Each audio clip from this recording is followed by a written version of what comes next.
It's an old place, and it's, you know, it's probably been underwater enough times that it should have gills. So it's just an interesting thing.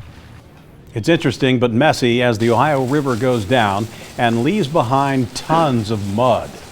Good evening, everybody. The worst of the flooding is over. Most of the worries are now over as well, and now the real work begins. The river continues to drop, revealing the damage and muck it left behind. Local 12's Joe Webb has been following the floodwaters as they've gone up and down. He joins us now from New Richmond. Hi, Joe.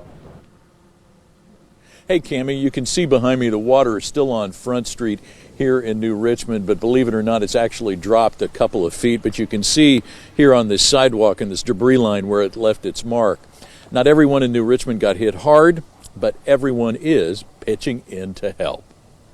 The flooding affects different people in different ways. While some were inspired to sweep the streets, others were inspired to write poetry. Our great Ohio River, unpredictable at best, every 20 years or so puts us to the test. Todd Wuerdeman's house on the riverfront has passed every test for about 200 years. He just returned this morning to 5 feet of water in his basement that was putting a strain on his sump pump. No poetry here. Clean up, continue on.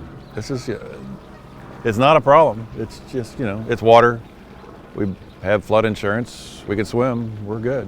Wuerdeman's home was one of about 30 structures in New Richmond swamped by floodwater.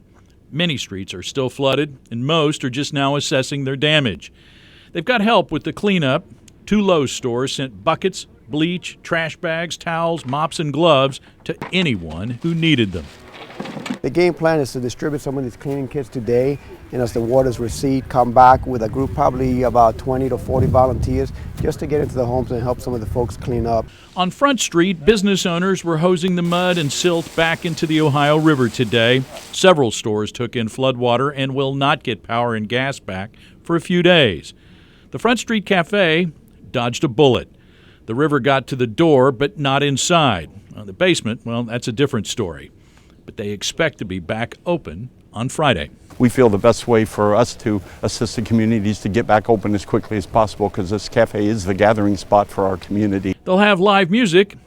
They might want to think about a poetry slam. In fair times or crisis, there's no place I'd rather be. Our friendships are priceless in New Richmond community.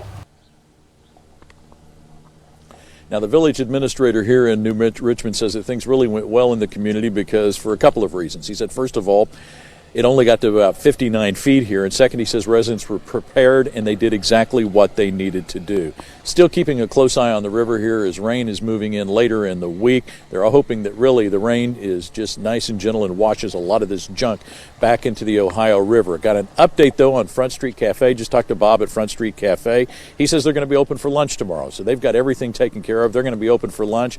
Most of the businesses, many of the businesses in the business district on Front Street now have power. The Green Kayak, the guy there, says that they hope to be open on Thursday. So people are bouncing back. Cammie? Yeah, good news. Joe, thank you. And by the way, Ken Sherwood's poem is titled Flooded with Heart.